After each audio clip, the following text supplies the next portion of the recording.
রোহিতের জার্নিটা আসলে অনেক আগ থেকে আমি রোহিতের গল্পটা শুনছিলাম, বাট আমি আম, মানে আমার কাজ করা হবে এটা জানতাম না। বাট হঠাৎ করে যখন সব কিছু মিলে জিনিসটা মানে আমার করার পরিকল্পনা হলো, তখন প্রায় 6 মাস আমরা এই প্রসেসটার মধ্যে ছিলাম। সেখানে এটা আসলে এক কথা মানে এটা এভাবে বলতে গেলে একটু আমার জন্য ডিফিকাল্ট, কারণ এটা একটা অন্য প্রসেস। মানে আমি হাওয়াতে যে প্রসেসে কাজ করেছি সেই টিমের সাথে আমি রোহিত করলাম, কিন্তু সেটা একটা ডিফারেন্ট প্রসেস। মানে এখানে অনেক অনেক কথা বলার আছে, সো ওইটা বলতে গেলে অনেক সময় লাগবে। এবং আমি মনে করি যে আমাদের তো সিনেমাটা রিলিজ হবে যখন, তখন আমি এটা নিয়ে বিস্তর কথা বললে তখন ভালো।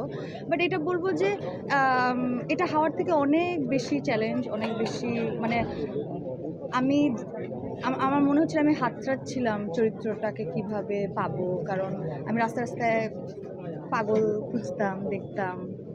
তাদের মতো হইতে চাওয়াটা মানে এটা এত ইজি না, মানে মানে ওই জীবনটা যাপন করা এত সোজা না। মানে আমার মনে আছে আমরা প্রথম লুক টেস্টের জন্য যখন স্পেসে গেলাম, তখন আমি যখন প্রথম আর কি গেলাম ওই জায়গাটা, তখন ওখানে মাটি ছিল না, মানে মাটি কাটা হচ্ছিল, কোনো ঘাস ছিল না।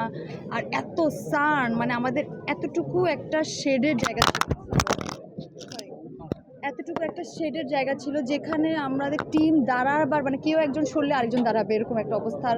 মানে এখানে মাইগ্রেনের ব্যথা, আমি প্রথম দিন যখন ওই স্পেসে যে আমার মাইগ্রেনের ব্যথা চলন্ত, আমি জাস্ট এইখান থেকে একটুখানি হেঁটে যাচ্ছিলাম, সেটাই আমার মনে হচ্ছে আমি শেষ হয়ে যাব, কারণ ওই তাপটা শরীরে নেওয়ার একটা ব্যাপার ছিল। তা আমি এখানে অনেক দিন থেকেছি, মানে আমি এটা নিয়ে অনেক স্টোরি আছে, অনেক গল্প আছে, এগুলো শেয়ার করতে চাই অবশ্যই।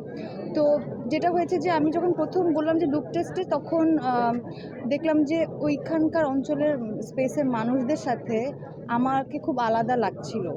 মানে আমরা ভিডিও করছিলাম, তখন বলছিল যে তোমাকে আরবান লাগতেছে, এটা হবে না এরকম, সেটা আরও ভেতরে ঢোকার গল্প আছে। সো ওদের সাথে মানে এখন 10টা মানুষ ওই অঞ্চলে দাঁড়ালে এবং আমি দাঁড়ালে, যাতে সবাই মনে হয় যে এটা সবাই একই অঞ্চলের মানুষ, মানে আমাকে যাতে আলাদা না মনে হয়, তুষি যাতে নাম বা একটা শহরের মেয়ে যাতে না মনে হয়। সো এটা ছিল প্রথম চ্যালেঞ্জ। সো এটার জন্য মানে স্কিনটা, আমার যে ন্যাচারাল স্কিন টোন, সেটা আমার একটা সুবিধা যে আমার যে স্কিন সেটা আমি চাইলে পুড়িয়ে কালো হয়ে যেতে পারি, আবার চাইলেই আমি আবার যে আমার ন্যাচারাল টোন সেটা ফেরত আসে। সেটা আমি এই জীবনে 2বার করেছি। একবার হাওয়াতে, হাওয়াতে তেমন কিছুই করি নাই, বাট হাওয়ার থেকে রোদে অনেক এক্সট্রিম। মানে সবচেয়ে চ্যালেঞ্জ ছিল যে আমি 6 মাস তো কোনো রকম শ্যাম্পু, সাবান, কন্ডিশনার, কোনো প্রসাধনী ইউজ করিনি, শুধু ওয়াটার, কোনো সোপ।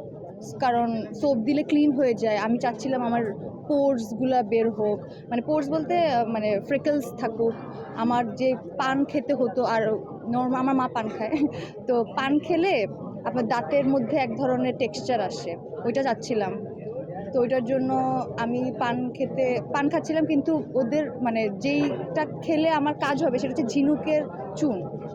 সরি, ঝিনুকের চুন খাওয়া যাবে না, পাথরের চুন খেতে হবে। ওই অঞ্চলের মানুষ পাথরের চুন খায়, অনেক লাল হয়ে যায়, ওইটার কারণে মুখ পুড়ে যেত। সো ওইটা প্র্যাকটিসের মধ্যে ছিলাম, মুখের জিহ্বা ভারী হয়ে যেত, অনেক অনেক কিছু। আমি তো ওই যে আমরা যে বাড়িটা বানালাম, সেই বাড়িটা সবার সাথে মিলেমিশে আর্ট, তারপর হচ্ছে ওই যে বললো যে ওই এলাকার মানুষরা সবাই মিলে বসে আমরা ওই বাড়িটা বানিয়েছি, তাদের সাথে আমিও কাজ করতাম, লেবারের